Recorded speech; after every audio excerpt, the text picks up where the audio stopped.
Una sola frase dicha por una ejecutiva extranjera de élite sacudió a toda Europa, pero apenas unos minutos después, esa misma mujer terminó quedando expuesta frente al mundo entero. Lo que empezó como una discusión fría, llena de cifras, gráficos y arrogancia, se convirtió en una de esas escenas que la gente comparte una y otra vez porque toca una verdad incómoda. No todo lo que vale se puede medir con dinero. Durante los últimos años, en las grandes capitales turísticas de Europa, el mapa de los visitantes del Caribe y América ha cambiado de forma dramática. Muchos analistas, sentados cómodamente en oficinas con aire acondicionado, repiten que Puerto Rico ya no tiene la fuerza de antes, que su economía carga heridas profundas, que la isla depende demasiado del exterior, que la juventud se va, que los huracanes, la deuda y la crisis energética han dejado a los boricuas sin ganas de mirar al mundo. Y en contraste, dicen ellos, han aparecido nuevos grupos de viajeros con muchísimo poder económico, turistas de países gigantescos, con tarjetas negras, maletas de lujo y reservas en hoteles 5 estrellas. Para algunas empresas europeas, el visitante ideal parece ser simplemente aquel que más gasta, el que compra relojes caros, bolsos de diseñador y cenas imposibles de pagar para una familia común.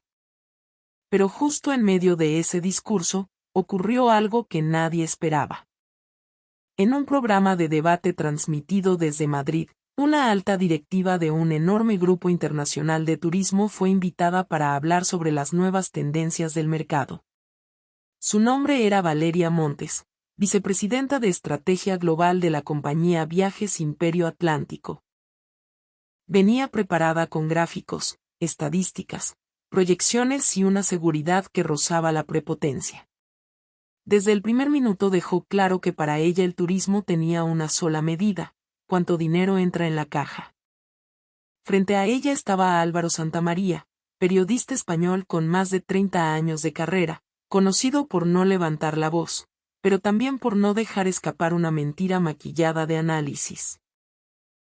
El programa se llamaba La Mesa Global, uno de esos espacios que muchos ven para entender qué está pasando detrás de los titulares.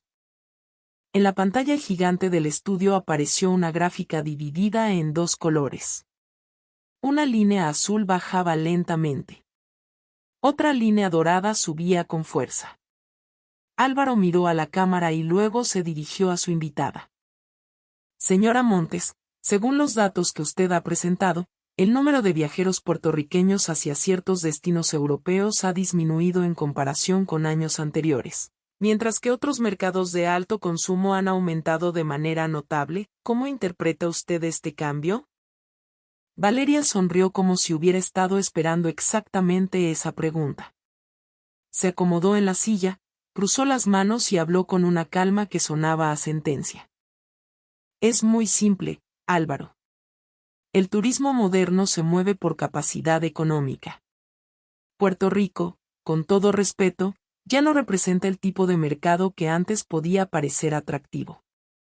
La isla arrastra problemas estructurales serios, deuda, migración, costos de vida altísimos, apagones, inseguridad económica y una población que, en gran parte, está más preocupada por sobrevivir que por viajar a Europa.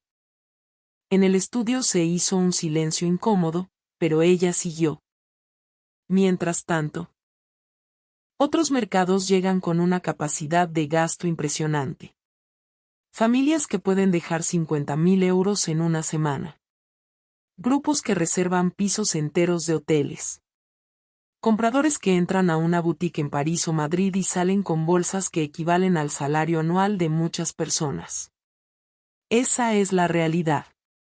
El turismo europeo no vive de la nostalgia ni de la simpatía. Vive del dinero. Álvaro no la interrumpió. Solo bajó la mirada hacia los documentos que tenía frente a él. Valeria continuó, cada vez más cómoda en su propia superioridad. Puerto Rico es una isla con mucha música, mucha emoción, mucha identidad, sí. Nadie lo niega. Pero en términos económicos, hay que decir las cosas como son. Su infraestructura está golpeada. Sus jóvenes se marchan. Su sistema eléctrico ha sido motivo de escándalo internacional.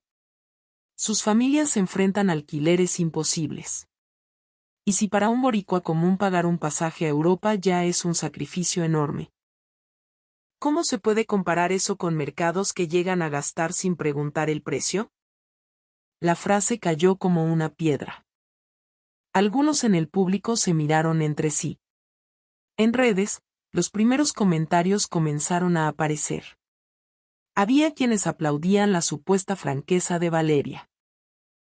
Otros, especialmente puertorriqueños, sentían que no estaba haciendo un análisis, sino burlándose de una isla que ha tenido que levantarse demasiadas veces. Pero entonces Álvaro levantó la cabeza. Señora Montes, dijo con voz tranquila, sus cifras son interesantes. Pero quisiera preguntarle algo, ¿de verdad cree usted que el valor de un visitante se mide únicamente por la cantidad que gasta? Valeria sonrió con cierta impaciencia. En turismo profesional, Álvaro, el gasto es un indicador fundamental. Sin gasto no hay industria. Sin respeto tampoco, respondió él. El ambiente cambió. Álvaro abrió una carpeta gruesa. En la portada se leía, Informe Confidencial 2026, Percepción de trabajadores turísticos europeos sobre visitantes internacionales en 7 ciudades. Valeria frunció el ceño. ¿Qué informe es ese? Una investigación realizada durante 6 meses, explicó Álvaro. Nuestro equipo entrevistó a 327 trabajadores del sector turístico en Madrid, Barcelona, París, Roma, Lisboa, Londres y Ámsterdam. Guías, camareros, recepcionistas, conductores, personal de museos, empleados de hoteles y encargados de restaurantes. Gente que está en la primera línea. Gente que no habla desde una oficina, sino desde el contacto diario con los visitantes. Valeria intentó intervenir. Eso puede estar lleno de prejuicios. Las percepciones no son datos económicos. Álvaro asintió. Por eso se aplicaron criterios estrictos. Las entrevistas fueron anónimas. Los trabajadores fueron seleccionados al azar. Participaron empleados europeos, latinoamericanos, asiáticos y caribeños. No se les preguntó qué nacionalidad preferían, sino qué comportamientos recordaban como más positivos y más problemáticos. Valeria ya no sonreía. Álvaro pasó una página y dijo: Lo curioso es esto. Cuando se les preguntó por visitantes que dejaban una impresión humana especialmente positiva, una nacionalidad apareció de manera repetida, mucho más de lo esperado, los puertorriqueños. En el estudio se escuchó un murmullo. Valeria soltó una risa corta. ¿Puertorriqueños? ¿De verdad quiere comparar eso con mercados de alto gasto? Álvaro no respondió de inmediato. Solo miró hacia la pantalla. Vamos a escuchar a alguien que trabaja en el Museo del Prado desde hace 17 años. Se llama Javier Martín, guía cultural especializado en grupos internacionales. La pantalla mostró a un hombre de unos 50 años, sentado en una sala del museo, con el rostro cansado pero sereno. Detrás de él se veían pasillos elegantes, cuadros históricos y visitantes caminando en silencio. Javier empezó a hablar. Yo he guiado grupos de muchos países. Algunos gastan muchísimo, eso es verdad. Pero también he visto cosas que nadie pone en los folletos turísticos. He visto personas tratar a los trabajadores como si fueran invisibles. He visto grupos llegar tarde sin disculparse. Gritar en salas donde se pide silencio, tocar zonas prohibidas, discutir con los guardias, dejar mesas destruidas en restaurantes y decir, yo pagué, así que puedo hacer lo que quiera, punto. En el estudio, Valeria cruzó los brazos. Javier continuó. Hace unos meses tuve una semana muy difícil. Me tocó recibir a un grupo de turistas de alto poder adquisitivo. Venían recomendados por una agencia importante. La promesa era que gastarían mucho. Y sí, gastaban. Pero cada día fue una batalla. Llegaban tarde. No escuchaban instrucciones. Se molestaban cuando se les pedía respetar normas básicas. En un restaurante, uno de ellos dejó caer comida al suelo y se rió cuando el camarero tuvo que limpiarla. Otro quiso entrar a una zona restringida para hacerse una foto. Cuando el personal de seguridad lo detuvo, dijo que en su país nadie le decía que no. La cámara volvió por un segundo al estudio. Valeria intentaba mantener la compostura. Javier siguió. Después de esa experiencia, al día siguiente me asignaron un grupo pequeño de Puerto Rico. Sinceramente, yo estaba agotado. Pensé que sería otro día difícil. Y lo digo con vergüenza, porque uno a veces generaliza después de tantas malas experiencias. Pero lo que ocurrió fue completamente distinto. La imagen mostró a Javier respirando hondo antes de continuar. La cita era a las 9 de la mañana. Yo llegué 10 minutos antes, pensando que tendría que esperar. Pero ellos ya estaban allí. Todos. 22 personas. Algunos mayores, otros más jóvenes. Estaban hablando bajito, sin bloquear la entrada. Pendientes de no molestar a nadie. Una señora se acercó y me dijo: «Don Javier, buenos días. Gracias por recibirnos. Estamos bien contentos de estar aquí». Javier sonrió con emoción. Eso parece algo pequeño, pero no lo es. Después de días donde la gente te trata como una máquina, que alguien te mire a los ojos y te diga gracias cambia el día. En el estudio, el público guardaba silencio. Durante todo el recorrido, continuó Javier, los puertorriqueños preguntaban con interés. No para lucirse, no para interrumpir, sino porque realmente querían aprender. Cuando entramos a salas donde se pedía silencio, bajaban la voz de inmediato. Si alguien del grupo se emocionaba y hablaba un poco más alto, otro le decía suavemente: «Baja un poquito, que estamos en el museo». No hacía falta que yo corrigiera nada. Ellos mismos se regulaban con respeto. Álvaro miró a Valeria, pero ella evitó su mirada. Javier contó entonces una escena que cambió por completo el tono del programa. Había una pareja de ancianos franceses intentando acercarse a una pintura, pero el pasillo estaba lleno. Sin que nadie se los pidiera, el grupo puertorriqueño se movió hacia un lado para dejarles espacio. Una mujer de Puerto Rico incluso le dijo en inglés a la señora francesa: «Pase tranquila. Mami, mire bien». Lo dijo con una ternura que la anciana se echó a reír, aunque no entendiera del todo la palabra. Ese tipo de humanidad no se compra. La frase golpeó más fuerte que cualquier cifra. Javier continuó. En el almuerzo ocurrió algo parecido. Llegaron al restaurante, saludaron al personal, dieron las gracias por cada plato, preguntaron cómo se pronunciaban algunos nombres del menú. Al final, dejaron la mesa ordenada. No perfecta, porque nadie espera eso de un cliente. Pero sí con cuidado. Las sillas en su lugar. Las servilletas recogidas.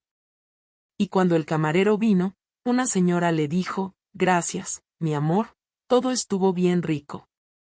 El camarero me confesó después: «Ojalá todos los grupos fueran así». En la pantalla, Javier bajó la voz. Lo que más me marcó fue el final del día. Una señora mayor se me acercó con una postal del museo. Había escrito unas palabras: «Gracias por enseñarnos con tanto cariño. Venimos de una isla pequeña, pero nos llevamos este día en el corazón». Yo me quedé sin saber qué decir. En el estudio, incluso algunos técnicos detrás de cámaras parecían conmovidos. Javier concluyó: Yo no digo que todos los puertorriqueños sean perfectos. Nadie lo es. Tampoco digo que todos los turistas ricos sean maleducados. Sería injusto.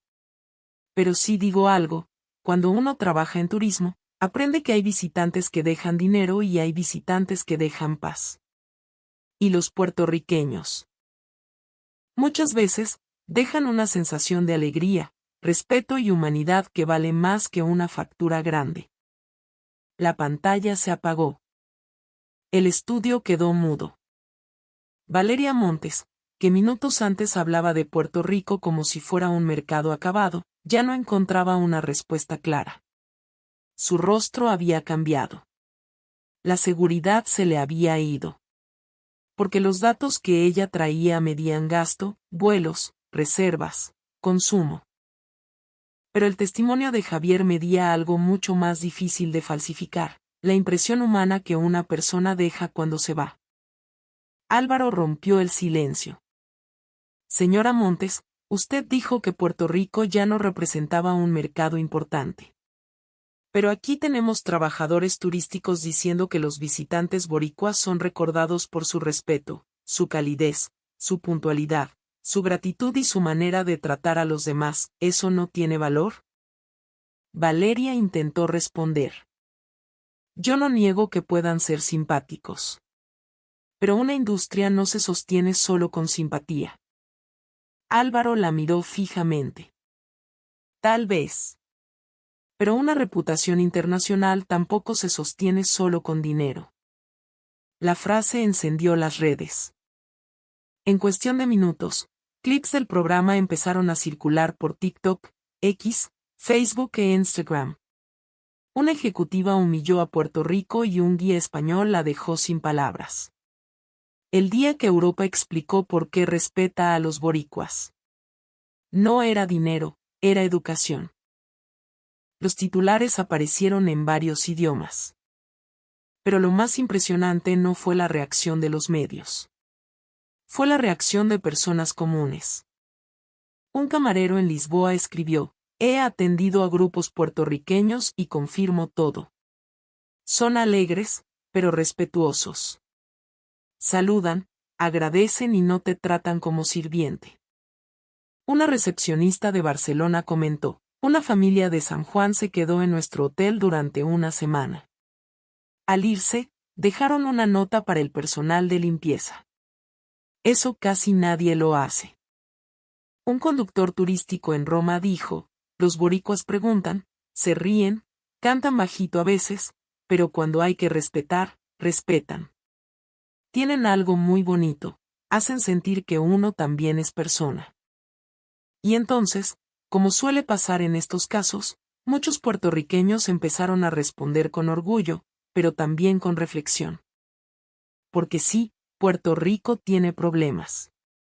Eso nadie serio lo niega. La isla ha sufrido huracanes devastadores, crisis fiscal, apagones, desigualdad, burocracia, corrupción, emigración y una relación política complicada que muchas veces parece no tener salida. Hay familias cansadas. Hay jóvenes que miran hacia Orlando, Nueva York, Texas o España porque sienten que en su propia tierra no encuentran oportunidades. Hay gente que se pregunta cuánto más se puede aguantar.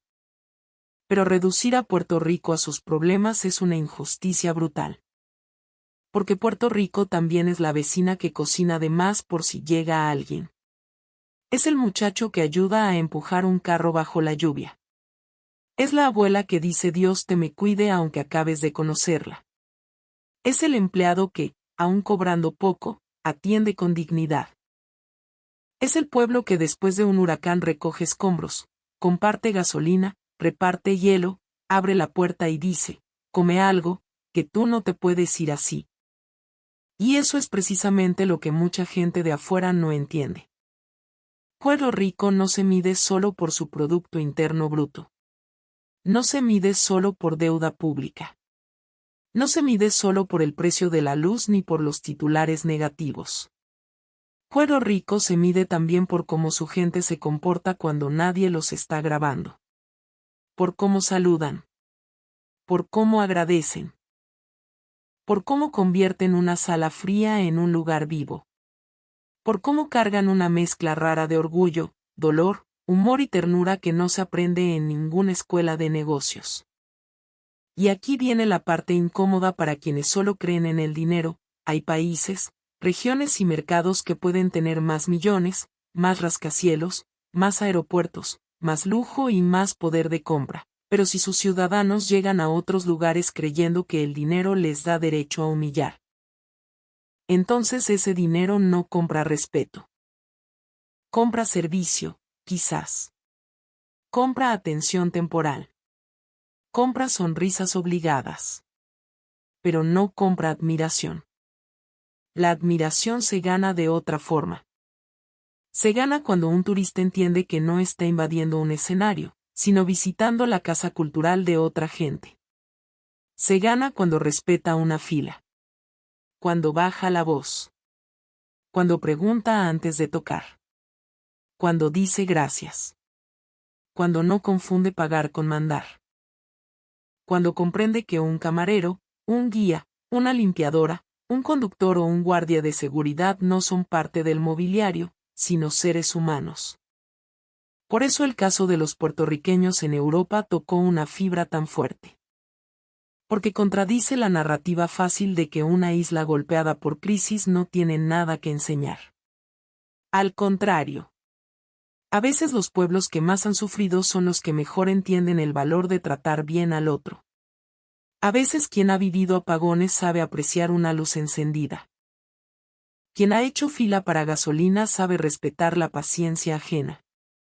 Quien ha visto su casa amenazada por el viento sabe que ninguna persona debería sentirse sola en medio del caos.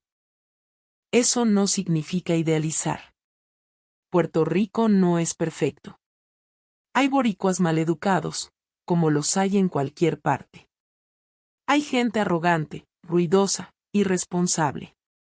Claro que sí. Pero cuando una tendencia se repite en testimonios de trabajadores de distintos países, algo hay ahí. Algo cultural. Algo profundo. Algo que no se puede fabricar con una campaña turística. Álvaro Santamaría lo dijo al final del programa con una frase que luego fue repetida miles de veces.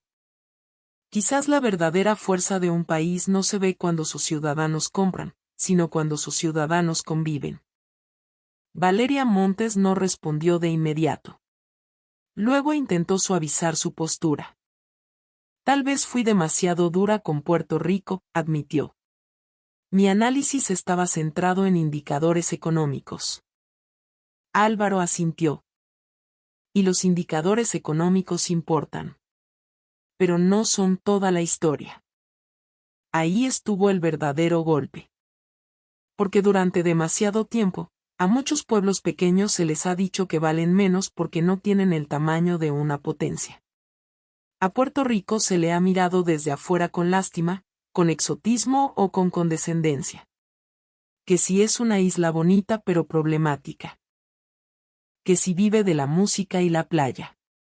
Que si su gente se va. Que si su economía no alcanza. Que si el futuro siempre está en otra parte. Pero entonces aparece un guía español, una camarera portuguesa, una recepcionista catalana, un conductor italiano, y todos dicen algo parecido. Cuando vienen los puertorriqueños, se nota. Se nota en el saludo. Se nota en el respeto. Se nota en la alegría que no atropella. Se nota en esa manera de decir gracias como si todavía importara. Se nota en la capacidad de hacer comunidad incluso estando lejos de casa. Y para muchos puertorriqueños que vieron el programa, esa fue la parte más emocional. No porque necesitaran aprobación europea para sentirse orgullosos, sino porque a veces un pueblo cansado necesita escuchar desde afuera algo que ya sabía por dentro, que su valor no desaparece porque la economía esté difícil. Puerto Rico puede estar en crisis, pero su gente no está vacía. Puerto Rico puede tener problemas de infraestructura, pero conserva una infraestructura humana que muchos países más ricos han perdido. Puerto Rico puede perder población por la migración, pero donde llega un boricua, muchas veces lleva consigo una forma de calor que no cabe en una maleta. Y quizá por eso la humillación de Valeria Montes fue tan comentada. No porque alguien quisiera destruirla personalmente, sino porque representaba una mentalidad peligrosa, la idea de que los países se ordenan en una escala de valor según cuánto consumen. Esa mentalidad mira una isla y solo ve deudas. Mira una familia y solo ve capacidad de gasto. Mira un visitante y solo ve una tarjeta de crédito. Pero el mundo real no funciona solamente así. Los trabajadores turísticos, los que limpian mesas, cargan maletas, explican cuadros, conducen autobuses y reciben huéspedes a medianoche, saben algo que los ejecutivos a veces olvidan. El cliente que más paga no siempre es el que más se agradece. Y el visitante que menos presume, a veces es el que más se recuerda. Por eso esta historia se volvió más grande que una discusión sobre turismo. Se convirtió en una pregunta para todos: ¿qué es realmente el poder de un país? ¿Es tener dinero para comprarlo todo? ¿Es aparecer en rankings? ¿Es llenar tiendas de lujo? ¿O es lograr que, cuando tus ciudadanos viajen, la gente del otro lado diga, qué bueno sería que volvieran? Si esa es la medida, entonces Puerto Rico tiene una fuerza que muchos subestiman. Una fuerza nacida de la mezcla, de la resistencia, de la música, de la fe, de la familia, del barrio, de la mesa compartida, del bendición y del que Dios te acompañe. Una fuerza que no siempre aparece en los informes económicos, pero que se nota en el trato diario. Esa noche, al cerrar el programa, Álvaro miró a la cámara y dijo: las economías suben y bajan.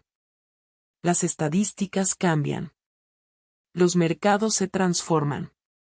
Pero la dignidad con la que un pueblo enseña a sus ciudadanos a tratar a los demás deja una huella mucho más larga que cualquier factura. Y tal vez ahí está la lección más fuerte de todo este episodio. Puerto Rico no necesita fingir que no tiene heridas. Las tiene. Muchas. Pero también tiene algo que ni la deuda, ni los apagones, ni la migración, ni las burlas externas han logrado quitarle: una manera profundamente humana de estar en el mundo.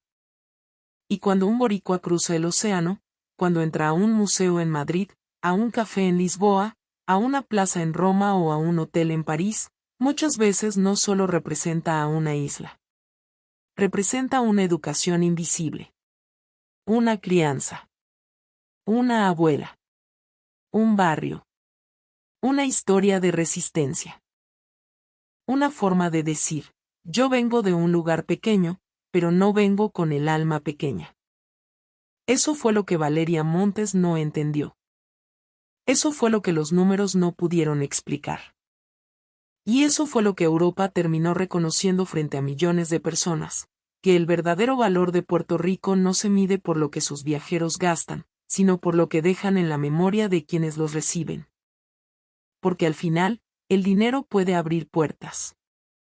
Pero solo el respeto logra que te inviten a volver.